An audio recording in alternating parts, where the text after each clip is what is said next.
पदार्थ और इंद्रियों का योग्य क्षेत्र में अवस्थान रूप संबंध होने पर सामान्य अवलोकन रूप दर्शन होता है और इसके अनंतर विशेष आकार आदि का ग्रहण करने वाला अवग्रह ज्ञान होता है। जैसे यह मनुष्य है, अवग्रह के दो भेद हैं। अवग्रह सबसे पहले किसी भी चीज का ज्ञान होने के पहले दर्शन होता है, सामान्य दर्शन होता है।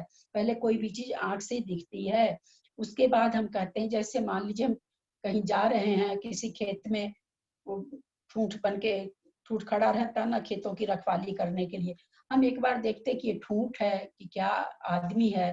पहले पहले में तो हमने देखा कि क्या है, ऐसा जो दिमाग आया वो तो देखे, फिर दूसरे समय में हमको लगा कि ये आदमी आदमी का आकार है। तो इस तरह कहते हैं ये अवग्रह ध्यान इसको कहते हैं। पदार्थ और इंद्रियों का योग्य क्षेत्र में अवस्थान मतलब होता है रहना, ठहरना, मतलब पदार्थ और इंद्रियों का योग्य क्षेत्र में रहने रूप से यथा ठहरने रूप से संबंध होने पर, उसका संबंध भी होना चाहिए। संबंध कब होगा? जब हमारी जहां तक चक्षु जाती है, जहां तक देख सकता है वहां उसके अंदर वो विषय हो, जहां कान सुन सकता है वहां वो विषय हो। अगर हमारे कान के सुनने की शक्ति से बाहर कुछ आवाज है, आंख की देखने की शक्ति से बाहर कोई रूप है, तो उसका हमको कोई भी ज्ञान नहीं हो सकता, अवलोकन ही नहीं होगा। क्योंकि ज्ञान के पहले क्या करें, सामान्य अवलोकन रूप दर्शन होता है, बस एक झलक मात्र की कुछ है ऐसा जो अवलोकन हुआ, आचार्य कहते वो तो दर्शन है। इसके अनंतर विशेष आकार आदि का ग्रहण करने वाला अवग्रह ज्ञान होता है। मान लीजिए हम खड़े हैं, कोई पीछे से एक सिक्का गिरा तो अरे कुछ गिरा, अरे कुछ गिरा, ये तो हो गया मतलब दर्शन के हिसाब में। फिर हम मुड़ के देखते हैं अच्छा सिक्का गिरा, ये हो गया उसके अनंतर होने वाला अवग्रह ज्ञान। जैसे या क्या कह रहे हैं, जैसे किसी आकार को देख के पहले तो लगता कुछ है, फिर हमको कहते हैं अरे ये तो मनुष्य है। इस तरह से अवग्रह मति ज्ञान के चार भेद में अवग्रह आचार्य ने समझाया। अब ये अवग्रह दो तरह का होता है। व्यंजनावग्रह, व्यंजनावग्रह किसे कहते हैं? तो कहते हैं इंद्रियों से प्राप्त संबंध, प्राप्त मतलब इंद्रियों से जुड़ा हुआ, इंद्रियों को प्राप्त, इंद्रियों की जहां तक शक्ति है देखने की वहां तक के अंदर का पदार्थ, और अव्यक्त अर्थ को व्यंजन कहते हैं। आप देख तो रहे हैं लेकिन हम समझ नहीं पा रहे हैं क्या चीज है, अव्यक्त है। अव्यक्त चीज का जो ज्ञान होता है उसको व्यंजन अवग्रह कहते हैं। इसका बहुत अच्छा उदाहरण, हम लोग गाड़ी से विधान होने वाला होता है, हम लोग सब गाड़ी से उतरते हैं, गाड़ी से उतरने के पहले शीशा वगैरह बंद रहता है, हमें आवाज सुनाई देती है, हमको लगता है विधान तो शुरू हो गया, पता नहीं स्वस्ति पाठ हो रहा है कि देवशास्त्र गुरु की पूजा हो रही है। हमारे मन में गाड़ी के अंदर बैठे बैठे ये भाव आते हैं कि पता नहीं कहाँ तक पूजा हो गई, स्वस्ति पाठ पढ़ रहे हैं या 64 रिद्धि वाला पढ़ रहे हैं अथवा देवशास्त्र गुरु की पढ़ रहे हैं। हम गाड़ी में बैठे बैठे ये सोच रहे हैं ये क्या है, ये व्यंजन अवग्रह है, क्योंकि स्पष्ट नहीं है। व्यंजन अवग्रह कुछ समय के बाद अर्थावग्रह हो सकता है। हम गाड़ी से उतरे, पैर धोए, मंदिर के भीतर गए, हमारे कान में आवाज साफ आ गई कि अरे ये तो स्वस्ति मंगल पाठ हो रहा है अभी। तो व्यंजन अवग्रह कहाँ तक रहा? जहां हमको लगा कि हाँ आवाज आ रही है, पूजा शुरू हो गई। जैसे मान लीजिए हम खड़े हैं, स्कूटर पर दो आदमी जा रहे हैं, कुछ उनके हाथ में मोबाइल में कोई बहुत जोर जोर से सॉन्ग चल रहा है, स्कूटर तो तेजी से निकल गया। अब हम सोचते हैं कि भाई ये पता नहीं गाना था कि भजन था, समझ में नहीं आया गाना था कि भजन था। अब वो आदमी तो चला गया, तो ये व्यंजन अवग्रह रह गया, क्योंकि हम नहीं समझ पाए कि गाना बज रहा था कि भजन बज रहा था।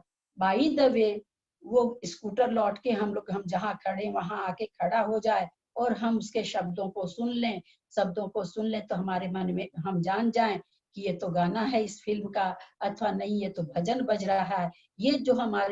ये जो ज्ञान हुआ, ये इस ज्ञान को अर्थावग्रह कहते हैं। यानी कोई चीज को व्यक्त हो जाना, दो भेद जो यहाँ आचार्य बता रहे हैं, व्यंजन अवग्रह और आगे आएगा अर्था अवग्रह। तो व्यंजन अवग्रह अव्यक्त वस्तु का ये हो जाना, ज्ञान होना, उसको कहते हैं व्यंजना अवग्रह। जो सामान्य रूप से अव्यक्त, जिसमें वस्तु स्पष्ट नहीं होती है, अव्यक्त रहती है, उसको व्यंजन अवग्रह कहते हैं। अर्थात इंद्रियों से संबंध होने पर भी, हम मंदिर में गाड़ी में हैं, हमारी इंद्रिय से संबंध तो हो गया, कान से संबंध तो हुआ उस स्वर का, धुन का, हम संबंध तो ऐसा नहीं कि नहीं हुआ, लेकिन फिर भी प्रकट नहीं हुआ कि देव शास्त्र गुरु पूजा हो रही है, कि स्वस्ति मंगल पाठ हो रहा है, कि भगवान की पूजा चालू हो गई, हमको प्रकट नहीं हो रहा। संबंध हो गया, कान से संबंध हो गया उस शब्द का न, तो तब तक के लिए, जब तक प्रकट नहीं होता है तब तक वो क्या कहलाता है, व्यंजन अवग्रह कहलाता है। और इनके ज्ञान को व्यंजना अवग्रह कहते हैं। यह ज्ञान चक्षु इंद्रिय और मन को छोड़कर शेष 4 इंद्रियों से होता है। चक्षु इंद्रियों से, जैसे श्रोत्रादि के द्वारा प्रथम शब्द आदि के अव्यक्त ग्रहण को व्यंजना अवग्रह कहते हैं। नाक में कोई गंध आई, हम अरे कहीं कुछ तो जल रहा है, क्या जल रहा है। कई बार अपने लोग के घर के आसपास में टायर जलता है तो शंका हो जाती, कहते तार तो नहीं जल रहा, बिजली का तार तो नहीं जल रहा है, कहीं अपने यहाँ सर्किट तो नहीं हो जाएगी।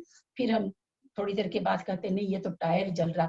तो जब तक हमको ये शंका हो रही कि क्या जल रहा, कुछ जलने की गंध आ रही है, तब तक वो व्यंजन अवग्रह है। जैसे ही हम जान जाते हैं कि क्या चीज की गंध है, तो कहाँ कैसे जाने हम, हमारे नाक में आके वो विषय स्पर्श किया, वो गंध स्पर्श की, कान में आके शब्द स्पर्श किए।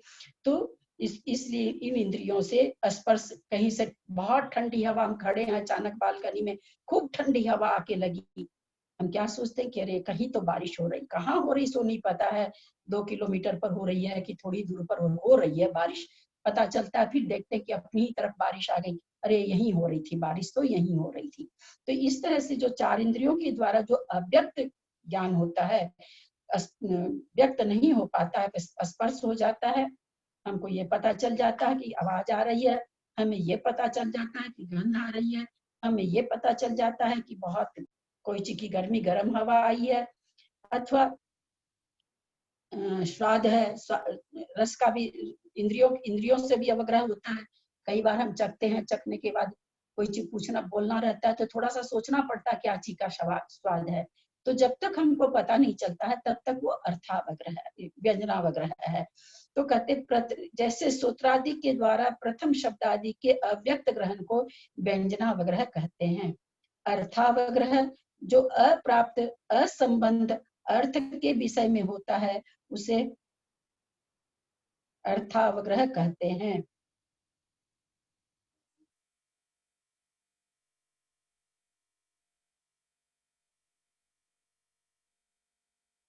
जो अप्राप्त असंबंध अर्थ के विषय में होता है उसे अर्थावग्रह कहते हैं, जो व्यंजनावग्रह के बाद में होता है।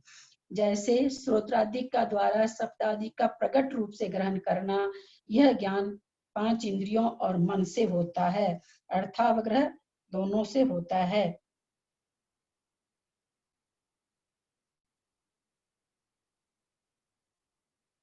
ये ठीक है क्या परिभाषा निर्मला जी? अप्राप्त असंबंध अर्थ के विषय में होता है। अर्थावग्रह में तो अप्राप्त होना नहीं चाहिए, देखना पड़ेगा।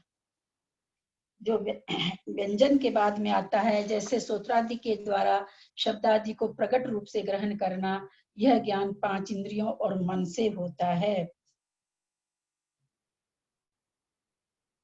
अवग्रह के बाद ये तो प्राप्त हो रहा है, संबद्ध थोड़ी होगा, प्राप्त और संबद्ध होगा ये तो। हाँ प्राप्त, और वही हमको भी लग रहा कि प्राप्त, लेकिन ये मन से भी हो रहा ना, मन से और आंख से भी हो रहा।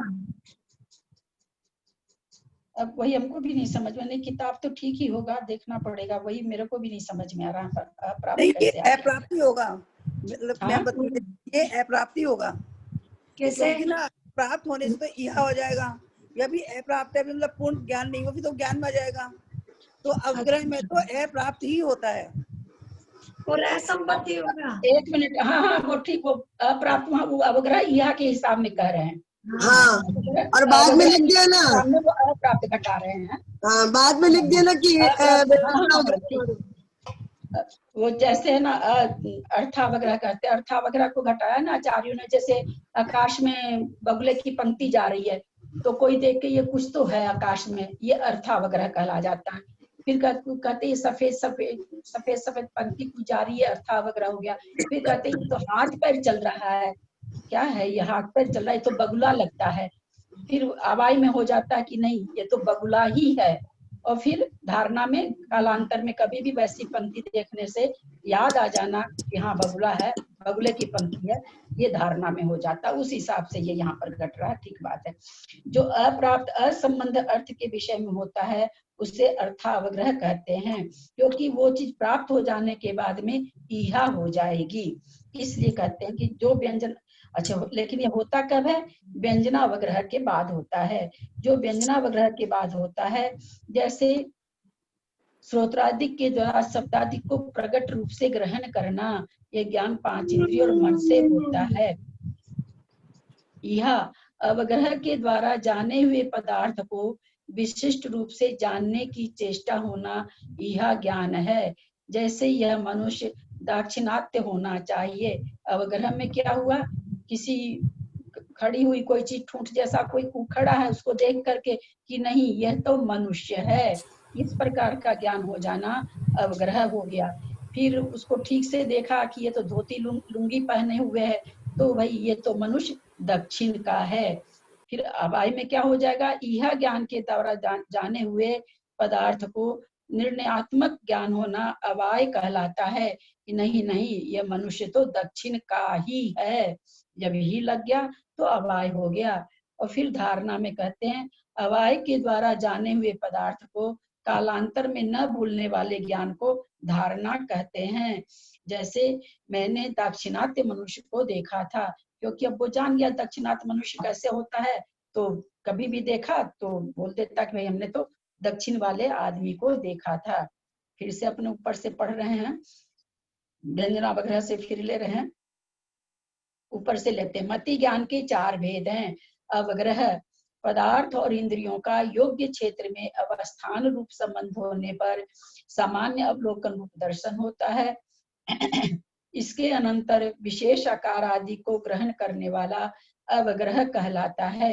यहाँ पर सामान्य से अवग्रह का, इन्होंने अवग्रह की पहचान बताई कि अवग्रह कब कैसा होता है। अभी यहाँ पर अवग्रह में न व्यंजन है न अर्थावग्रह है, इन्होंने केवल अवग्रह की परिभाषा बताई, इसी कारण अर्थावग्रह में भी वही आ जाएगा।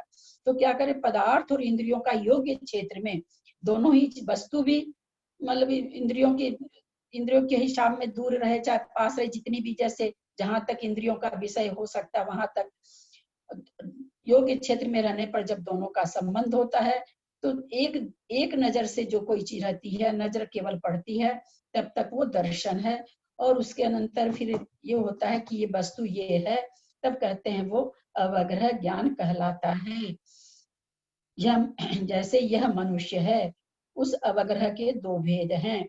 व्यंजनावग्रह इंद्रियों से प्राप्त अथवा संबंध दोनों एक ही चीज है। इंद्रियों से प्राप्त और अव्यक्त अर्थ को व्यंजन कहते हैं। इंद्रियों से प्राप्त क्यों लिखा? कि इंद्रियों से प्राप्त होगा तब तो क्या नाम है, सो अवग्रह होगा, नहीं तो अवग्रह तो होगा ही नहीं, फिर तो खाली दर्शन होगा। इसलिए इंद्रियों से प्राप्त होने पर ही अवग्रह कहलाएगा। तो कहते हैं इंद्रियों से प्राप्त और अव्यक्त जो प्रकट नहीं है, अर्थ माने वस्तु, को व्यंजन कहते हैं, अथवा ज्ञान भी ले सकते हैं, व्यंजन कहते हैं। अर्थात इंद्रियों से संबंध होने पर भी जब तक प्रकट न होवे उसे व्यंजन कहते हैं। इंद्रियों से संबंध हो गया, कान से शब्द आके जुड़ गया, लेकिन फिर भी ये ज्ञान नहीं होना कि क्या चीज है, क्या बज रहा है, किस चीज की आवाज है। शास्त्रों में इसके लिए ये उदाहरण भी आता है कि बहुत दूर पर ढोल बज रहा होता है तो सुनने पर ये ढोल बज रहा है, क्या बज रहा है, कुछ बज तो रहा है, ऐसे ये ढोल की आवाज है अथवा क्या चीज की आवाज है। जैसे जैसे आवाज नजदीक आती है वैसे वैसे उसका ज्ञान बढ़ता जाता है, प्रकट हो जाता है। जब तक वो आवाज दूर रहती है बस ये लगता है कि कुछ बज तो रहा है, क्या बज रहा है। तो जब तक ये अव्यक्त रहता है कि केवल हमने पता चल गया कि कुछ बज रहा है, तब तक वो व्यंजन है और इसके ज्ञान को व्यंजन अवग्रह कहते हैं। ये ज्ञान चक्षु इंद्रिय और मन को छोड़कर 4 इंद्रियों से होता है।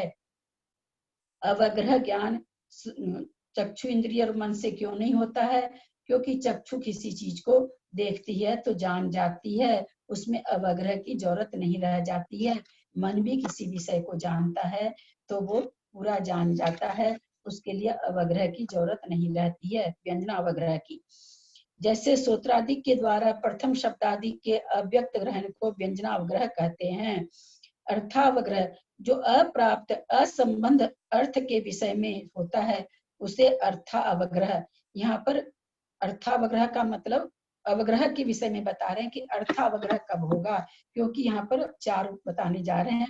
व्यंजन का तो केवल अवग्रह ही होता है, क्योंकि जैसे ही व्यक्त हो जाएगा तो वो अर्थावग्रह में इहा में चला जाएगा, इसलिए व्यंजन का तो केवल अवग्रह ही होता है। लेकिन अर्थ का अर्थावग्रह के बाद 4 भेद इसके और होते हैं, वो ये अर्थावग्रह के साथ होता है। जो अप्राप्त असंबंध अर्थ के विषय में होता है उसे अर्थावग्रह कहते हैं, जो व्यंजनावग्रह के बाद होता है। हमेशा ही अर्थावग्रह कब होता है? व्यंजनावग्रह के बाद होता है। नहीं भी हो सकता है, वस्तु अगर हमको दोबारा देखने सुनने नहीं मिले, स्पर्श करने नहीं मिले, सूंघने नहीं मिले तो व्यंजनावग्रह हो ही, अर्थावग्रह हो ही, ऐसी बात नहीं है। लेकिन अगर व्यंजनावग्रह वाली वस्तु हमें पूरी तरह से जानने को मिल जाती है तो उसका अर्थावग्रह हो सकता है। जैसे हम लोगों ने भी जाना कि स्कूटर पर कोई 2 व्यक्ति जा रहे हैं, वो कोई भी गाना अथवा भजन बजा रखे थे, हमको नहीं सुना, केवल इतना सुना कि कुछ बज रहा था बड़ा अच्छा सा प्यारा सा। अगर वो लौट के आते हैं तो हम जानते हैं, तो अर्थावग्रह हो जाता है। नहीं उधर की उधर चले जाते हैं तो हमारे लिए वो व्यंजनावग्रह ही बना रह जाता है। तो कह रहे हैं व्यंजनावग्रह के बाद होता है। जैसे सूत्रादिक के द्वारा शब्दादि को प्रकट रूप से ग्रहण करना, यह ज्ञान 5 इंद्रियों और मन से होता है। जो शब्द सुने कान के द्वारा, उन शब्द को प्रकट रूप से जान लेना कि यह तो संस्कृत में स्तुति है, ये तो भक्तामर का पाठ है, इस तरह से जो ज्ञान होता है वो अर्थावग्रह कहलाता है। फिर कहते हैं इसके 4 भेद हैं, इसमें बहुत बढ़िया से नहीं दिया है। पहला तो अवग्रह हो गया, दूसरा इहा। अवग्रह के बाद इहा होता है। शास्त्रों में इसका सबसे बढ़िया उदाहरण बगुला की पंक्ति का ही आता है। आकाश में कुछ आकाश में नजर गई, पहले तो देखा कि कुछ है, पहले तो नजर पड़ी, फिर वो कहा कि अरे तो सफेद सफेद कुछ है, पहले तो कुछ है फिर ये सफेद सफेद है, फिर ये अर्थावग्रह हो गया। इहा में देखने लगता है इसका तो हाथ पैर हिल रहा है, ये पतंग है कि कुछ और है, कि बगुला है, इसके तो हाथ पैर हिल रहे हैं। फिर वो यहाँ तक तो इहा रहा, फिर वो इहा से तो जाना कि हाथ पैर हिल रहे हैं, तब वो ज्ञान में कर लेता है कि नहीं ये तो बगुले की पंक्ति है, पतंग नहीं है। ये चीज जब सोच लेता है तो वो अवाय हो जाता है, और कालांतर में फिर वैसे बगुले की पंक्ति को देख करके समझ जाना, ये धारणा कहलाती है। तो इस तरह से ये मन से और 5 इंद्रियों से और मन से होता है।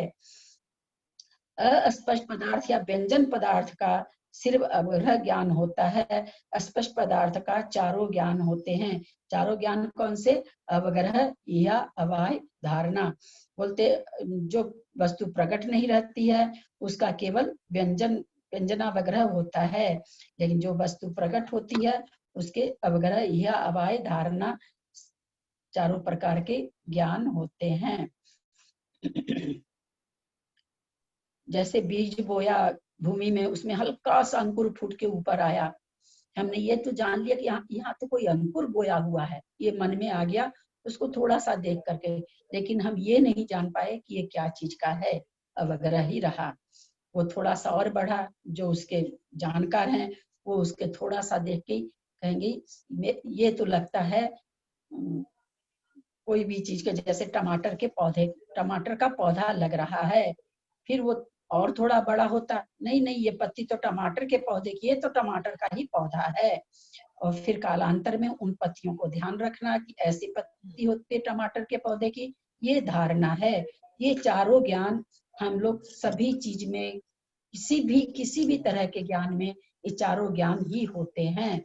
चारों ज्ञान हम लोग को सबको होते हैं। 4 प्रकार का मति ज्ञान होता है, ये चारों प्रकार का होता ही होता है। इसमें स्पष्ट पदार्थ से मतलब अर्थावग्रह हो गया क्या? हाँ, स्पष्ट पदार्थ उसी में अर्थ हो जाता है ना, अर्थावग्रह में। व्यंजन में तो प्रकट होता ही नहीं है, अर्थावग्रह में प्रकट हो जाता है।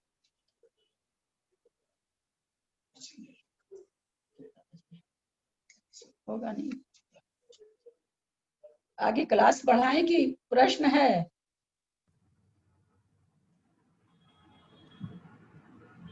आंटी एक सेकंड। हाँ, क्लास को आगे करें कि किसी का प्रश्न है भाई?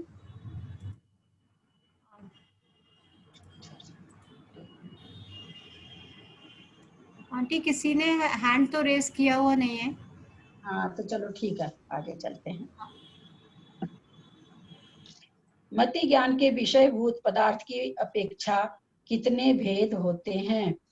कह रहे हैं मति ज्ञान के जो विषयभूत पदार्थ, यानी मति ज्ञान विषयभूत पदार्थ मतलब मति ज्ञान का जो विषय बनने वाले पदार्थ हैं वो कितने प्रकार के हैं, यानी कितने प्रकार का ज्ञान मति ज्ञान के द्वारा हो सकता है, कितने पदार्थ के विषयों का ज्ञान या पदार्थों का ज्ञान मति ज्ञान के द्वारा हो सकता है, वो पदार्थ कितने हैं? मति ज्ञान के विषयभूत पदार्थ की अपेक्षा 12 भेद हैं। बहु, एक जाति के बहुत पदार्थों को बहुत कहते हैं। जैसे गेहूं की राशि का ज्ञान दोनों तरह से आता है। यहाँ पर केवल राशि दिए हैं, राशि का भी ज्ञान होता है, 2 किलो 4 किलो 5 किलो, और काउंटिंग से संख्यावाचक भी होता है, राशिवाचक भी होता है, दोनों तरह का होता है। बहुत में बहुत संख्या को जान लेना भाई, जैसे डंका आम है, ये 50 आम है, बहुत सारे आम हैं, ये हो जाएगा बहुत एक जाति। इस बहुत बहु में क्या है, बहु पदार्थ का ज्ञान होने में एक जाति का बहुत पदार्थ, यानी एक जाति का आम। अथवा गेहूं का ज्ञान, गेहूं 2 बोरा गेहूं है, 4 बोरा गेहूं है, इस तरह का, या 10 किलो गेहूं है, 20 किलो गेहूं है, ये जो ज्ञान कहलाता है ये बहु ज्ञान बहु ज्ञान में आता है। फिर कहते हैं बहुविध, अनेक जाति के बहुत पदार्थों को बहुत कहते हैं। जैसे बहुत सारे गेहूं, चना, दाल, अनाज, कई तरह के अनाज हो जाने से, अथवा ये तो किलो की बात हो गई, बोरा की बात हो गई, नारंगी, सेब, केला, ये इस तरह से जिसको हम संख्यावाचक कह सकते हैं। इन राशियों का ज्ञान होना बहुविध, बहुविध माने बहुत भी और बहुत प्रकार का भी। बहु में केवल एक ही पदार्थ, बहुत सारा। बहुविधि में पदार्थ भी बहुत तरह का और बहुत भी, दोनों में ये अंतर है। अल्प, एक जाति के एक या 2 पदार्थ को अल्प कहते हैं। अल्प माने थोड़ा होता है, बिल्कुल एक जाति का एक चीज रखा है, नारंगी एक रखी है, आप कह रहे हैं ये तो नागपुर की नारंगी है, ऐसी नारंगी तो नागपुर में आती है। तो ये ज्ञान होना अल्प वस्तु का, अल्प एक या 2 पदार्थ का ज्ञान होना, ये अल्प कहलाता है। जैसे एक गेहूं आदि का ज्ञान, तौलने की जब संख्यावाचक हुई एक हो जाती है, समूहवाचक, जैसे 1 बोरा गेहूं का रखा है, आप कह रहे हैं ये तो सरबती गेहूं है, तो इस तरह से ये अल्प ज्ञान हुआ। और गेहूं को आप नहीं पहचान रहे हैं, बोरे बहुत सारे रखे हैं, एमपी के भी हैं, पंजाब के भी हैं, यूपी के भी हैं, लेकिन आप उसमें से एक सरबती गेहूं को खाली पहचान रहे हैं, तो अल्प हो गया। अनेक जाति के 1-2 पदार्थ को अल्पविध कहते हैं। अनेक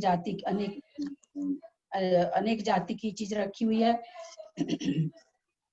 जैसे एक गेहूं, अनेक जाति के 1-2 पदार्थ को अल्पविध कहते हैं। जैसे एक गेहूं, जैसे तेजी से बहता हुआ जल प्रवाह, अल्पविध। अनेक जाति के 1-2 पदार्थ को अल्पविध कहते हैं। ऊपर से नीचे में क्या अंतर हुआ भाई? एक जाति के एक दो पदार्थ को अल्प कहते हैं। अच्छा, अनेक जाति के एक दो पदार्थ को अल्प कहते हैं। जाति तो कई है, पर उन जातियों में एक दो ही को पहचानना। जैसे चावल भी रखा है, गेहूं भी रखा है, चना भी रखा है। आप गेहूं को देख के उसमें से एक दो तरह का गेहूं का पहचान कर लिए, एक दो तरह का चावल का पहचान कर लिए, ये तो गोविंद भोग है, ये बासमती चावल है। इस तरह से रखा तो बहुत सारा है, लेकिन आप एक दो का ही हम जब पहचान कर पाते हैं तो अल्पविद कहला गया। क्षिप्र, शीघ्र पर्दा को क्षिप्र कहते हैं। जैसे तो ये देखिए ऊपर वाला मिस प्रिंट है, वही हम कहते हैं तेजी से बहता हुआ जल प्रवाह, इसको शीघ्र कहते हैं। इसको शीघ्र कैसे कहा? तेजी से तो होता है कि जैसे तेजी से घोड़ा दौड़ रहा है, उसको देख के जान जाना कि ये तो घोड़ा है, बहुत तेजी से दौड़ रहा है, आप जान जाना कि ये तो घोड़ा दौड़ रहा है। अक्षिप्र, मंद गति से चलने वाले पदार्थ को अक्षिप्र कहते हैं। जैसे कछुआ की चाल, बहुत धीरे चल रहा है, आपने कछुआ तो नहीं देखा है, लेकिन आप कह देते हैं ये कछुए की चाल चल रहा है। अनिश्रित, वस्तु के एक देश को देखकर समस्त वस्तु के ज्ञान को अनिश्रित कहते हैं। जैसे मुख देखकर चंद्रमा का ज्ञान होना। पर इसका उदाहरण अपने शास्त्रों में तो आता है कि हाथी पूरा डूबा हुआ है, नदी में नहा रहा है, उसकी जरा सी सूंड निकली हुई है, उसको देख के कह देना कि ये तो हाथी है। निश्रित, जैसे जल में डूबे हुए, अच्छा इसमें जल में डूबे हुए हाथी की सूंड देखकर पूरे हाथी का ज्ञान होना। वस्तु के एक देश या पूर्ण वस्तु को ग्रहण करके उसके निमित्त से किसी दूसरी वस्तु के ज्ञान को भी अनिश्रित, प्रगट पदार्थ को अनिश्रित कहते हैं। इन्होंने ये कहना चाह रहे हैं कि वस्तु के एक देश तो ये हाथी वाला हो गया, जैसे कहा ना पहले कि उसको किसी के इसको देखकर, किसी का मुख देख करके चंद्रमा का ज्ञान होना, भाई एकदम चंद्रमा जैसा है, गोल चेहरा है, बिल्कुल उजला गोल चेहरा है, तो कह देना कि इसका ज्ञान, इसका मुख तो चंद्रमा के जैसा है, तो ये निश्रित है, सामने है, इसको निश्रित कहते हैं। और बता रहे हैं निश्रित, जैसे सामने खड़ा हुआ हस्ती, एक तो हाथी पानी में डूबा हुआ, जरा सी सूंड निकली हुई है, बड़ा थोड़ा उल्टा पुल्टा लिखा हुआ है, पानी में डूबा हुआ है, जरा सी सूंड निकली हुई, हल्की सी उसके दोनों छेद ऊपर दिख रहे हैं। जो जानते हैं वो तो कह देंगे कि हाँ भाई ये हाथी है, जो नहीं जानते वो सोचेंगे क्या पता कोई पत्ता उत्ता है कि क्या है। तो बिना पूरा निकला हुआ रहने पर भी उसका ज्ञान होना, उसको अनिश्रित ज्ञान कहलाएगा। अनिश्रित पदार्थ का ज्ञान कहलाएगा। और पूरा हाथी को देख करके जो ज्ञान होता है वो निश्रित ज्ञान कहलाता, निश्रित वस्तु का ज्ञान कहलाता है। अनुक्त, जो पदार्थ अभिप्राय से समझा जाए उसे अनुक्त कहते हैं। जैसे मुंह से आवाज तो नहीं निकाले, केवल आंख हिला दिए अथवा केवल जरा सा इशारा कर दिए, उस अनुक्त, उक्त माने होता है बोलना, अनुक्त माने बिना बोले, बिना बोले इशारे से ही समझ जाना। इशारा किया, खाना खा रहे नहीं बोलते हैं, इशारा किए, उसी से वो वस्तु लाके दे देना, ये कहलाता अनुक्त। प्यास लगी है, कोई हाथ से ऐसे कर दे तो ये समझ जाना कि इसको प्यास लगी है। कोई घड़ी, कई बार लोग मौन रहता है तो ऐसे हाथ करते हैं तो हम समझ जाते हैं हम लोग कि टाइम पूछ रहे हैं। तो इस तरह से बिना बोले समझ जाना, इसको अनुक्त कहते हैं। जो शब्द के द्वारा कहा जाए उसे उक्त कहते हैं। हम लोग को कई बार ऐसा होता है मौन से खाते हैं तो कई बार बच्चे कुछ बोलते हैं तो नहीं समझ पाते हैं, आप क्या बोल रहे हैं हमको समझ में नहीं आता है, तो अब कई बार समझ जाते हैं। तो जब बिना कहे समझ जाते हैं तो अनुक्त है। कई खाने के बाद फिर बोलते हैं कि हम तो ये मांग रहे थे, तो जो बोलने पर समझ में आए वो उक्त वस्तु का ज्ञान है, उक्त पदार्थ, उक्त शब्द का ज्ञान है। ध्रुव, स्थिर पदार्थ को ध्रुव कहते हैं। जैसे पर्वत आदि का, एक बार पर्वत देख लिए, ये तो मंदारगिरी है, उसको देख के हमेशा के लिए याद रखना। जैसे ही वो ट्रेन में से भी दिखे तो अरे ये तो मंदारगिरी है, ये तो समेत शिखर जी का पर्वत है। अध्रुव, छन अस्थायी पदार्थ को अध्रुव कहते हैं। जैसे बिजली है, इंद्रधनुष है, बादल वगैरह है, इनको देख करके काले बादल से बारिश होती है। जैसे काले बादल देखे, अरे ये बादल छाए, काले बादल छाए हैं, बारिश होगी, ये जो जो चीजें थोड़ी सी देर में बदल जाती हैं, ऐसी वस्तुओं का जो ज्ञान होता है वो अध्रुव वस्तु का ज्ञान कहलाता है। विजना ग्रह के दीदी चार इसमें भेद, चंद्रमा और मुख का कहाँ एग्जाम्पल अनिश्चित में बैठता है?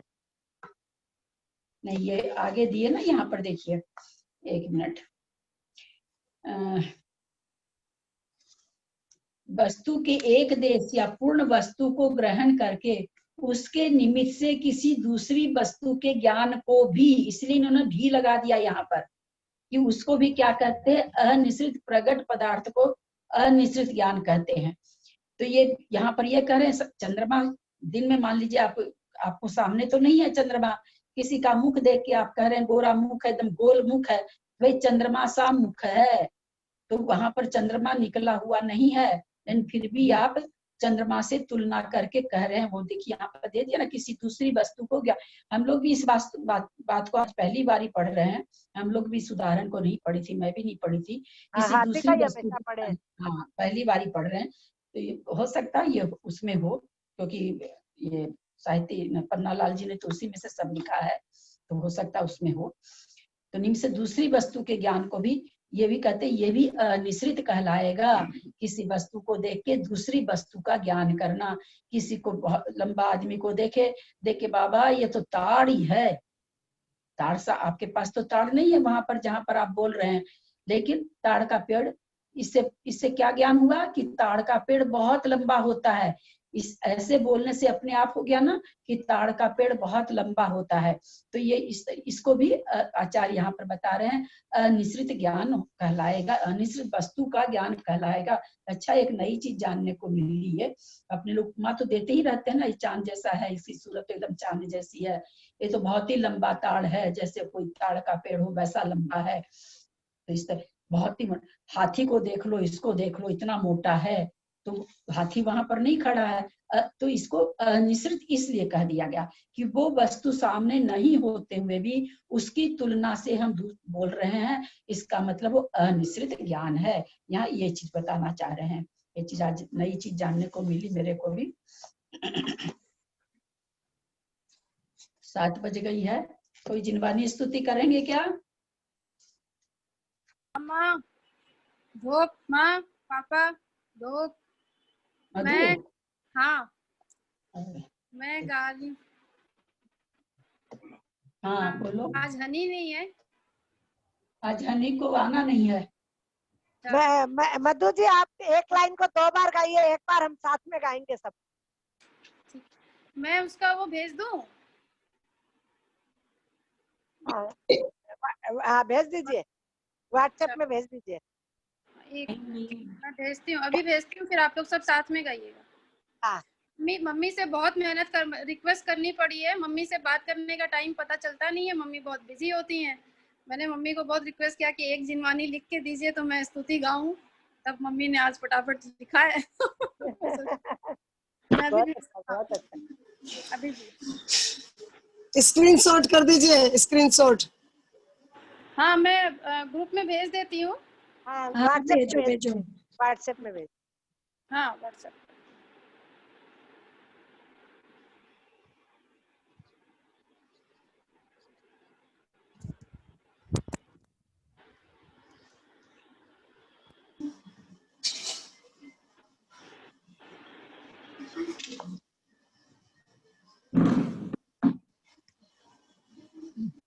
मिला आप लोगों को? हाँ मिल गया। हाँ मिल गया। लेकिन एक लाइन पहली बार इनको ही गाने दीजिएगा, दोबारा अपन गाएंगे। ये वाला गा रही है, गा चलो। धोक माँ पापा, चाचा जी चाची जी सबको प्रणाम। जय जिनेंद्र। सब आंटी जी लोगों को प्रणाम। धोक, जय जिनेंद्र।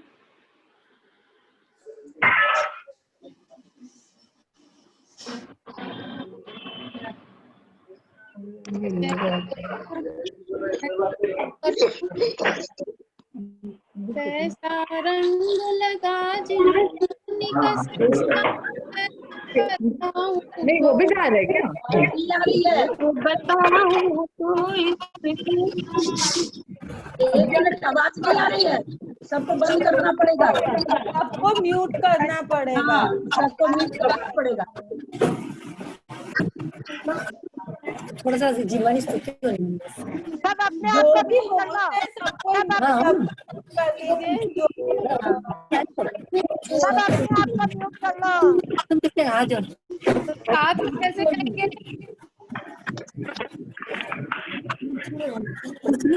जो भी होस्ट है सबको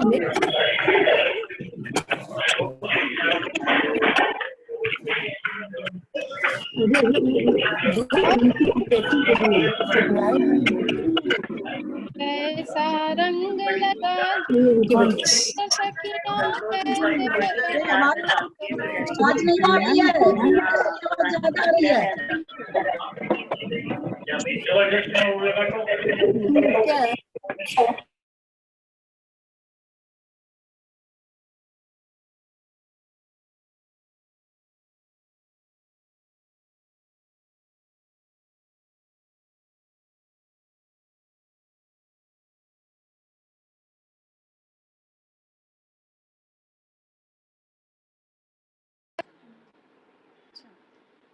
कैसा रंग लगा जिनवानी का सखिया कैसे बताऊं तो। आवाज आई? कैसा रंग लगा जिनवानी का बहना कैसे बताऊं तो, कैसे बताऊं तो ए सखिया कैसे बताऊं तो। कैसा रंग लगा जिनवानी का सखिया कैसे बताऊं तो। गंगा गंगा जाऊं जमुना जाऊं, एक मिनट। गंगा जाऊं जमुना जाऊं लाऊं सागर नीर। गंगा जाऊं जमुना जाऊं लाऊं सागर नीर। डुबकी लगाए जिनवानी में मिटती है भव पीर। कैसा रंग लगा जिनवानी का सखिया कैसे बताऊं तो।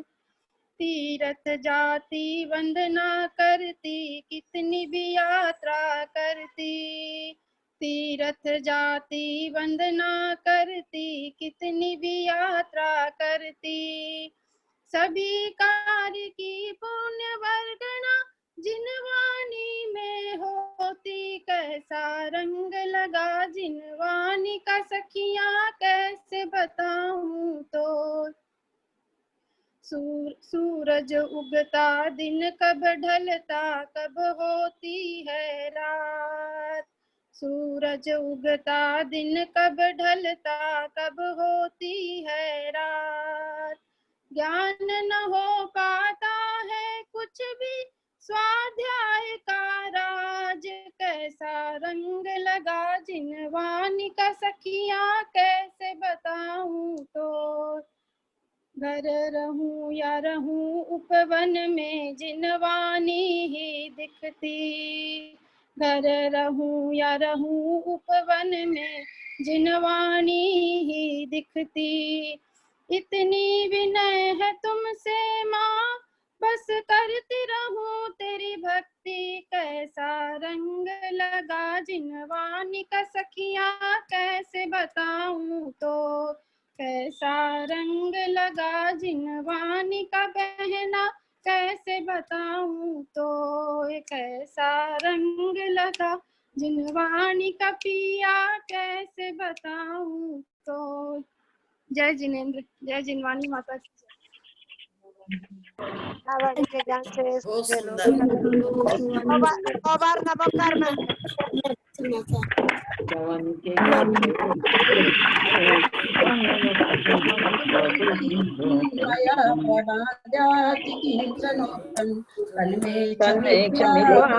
ददातु देवी सरस्वती केवल